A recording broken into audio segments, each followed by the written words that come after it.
Bonjour à toutes et bonjour à tous, bienvenue sur objectivemoto.com.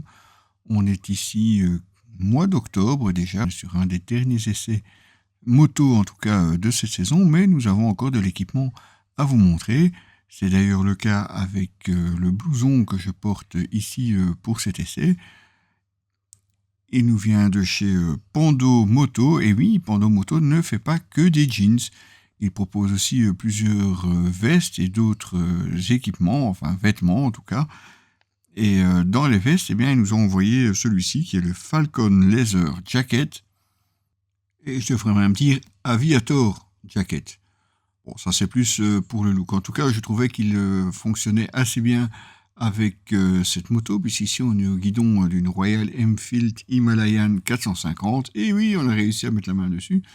Et ben justement, c'est ce que je vais vous présenter aujourd'hui. Alors la moto, évidemment, on va en reparler, mais on parle surtout, pour commencer, de cette veste, ou de ce blouson plutôt, qui a la bonne idée de ne pas être court, comme vous pouvez le voir. Il descend quand même relativement bas.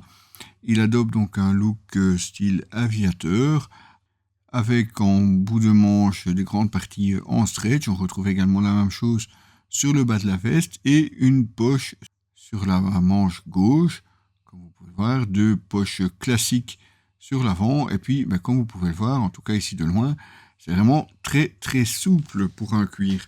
On est quand même sur un cuir de chèvre semi-aniline de 1,12 mm, et bien entendu on a aussi les protections, et là c'est un petit peu magique puisqu'on a des protections D3O Ghost de niveau 1, et elles sont vraiment très très souples, et elle passe vraiment inaperçue. On voit ici de plus près les parties en stretch, donc pour vous faire tenir les manches.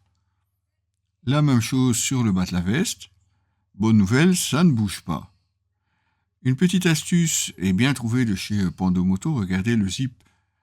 Eh bien, quand vous arrivez sur la partie en bas, vous remarquerez qu'il y a une espèce d'ourlet qui vient se mettre au-dessus du zip. Eh bien, ça c'est surtout pour protéger votre réservoir. À l'intérieur, on retrouve le sigle Pando Moto ici.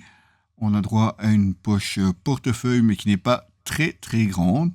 Et puis, comme vous pouvez le voir, eh bien, un deuxième zip. Et oui, le Falcon est livré avec un gilet thermique. J'ai bien dit un gilet, donc on n'aura pas les manches.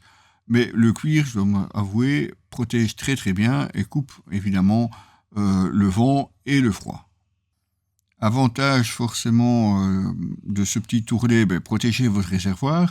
En contrepartie, c'est un petit peu plus difficile à passer aussi bien en le remontant qu'en le redescendant. Pas de fermeture spécifique au col, c'est simplement le zip qui remonte, même s'il est un petit peu haut. En tout cas ici vous voyez il est bien en dessous du casque, mais en fonction de votre morphologie, ça risque peut-être de vous gêner un petit peu. Pour moi personnellement, ça m'a vraiment pas dérangé.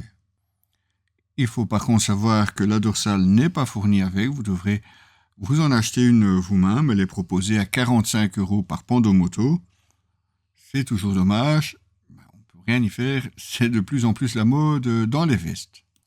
Sa souplesse par contre est vraiment son gros point fort, il n'est pas trop préformé, et vous gardez évidemment la liberté de tous vos mouvements, et ça évidemment, moi j'apprécie grandement. Comptez quand même 459 € pour ce Pando Moto Falcon Aviator Leather. C'est un budget, mais n'oublions pas qu'il est quand même homologué AA. Et puis surtout, c'est un très beau cuir, très confortable. Moi, c'est approuvé. L'article, évidemment, sur ce Pando Moto sera retrouvé sur notre site comme d'habitude, www.objectif-moto.com.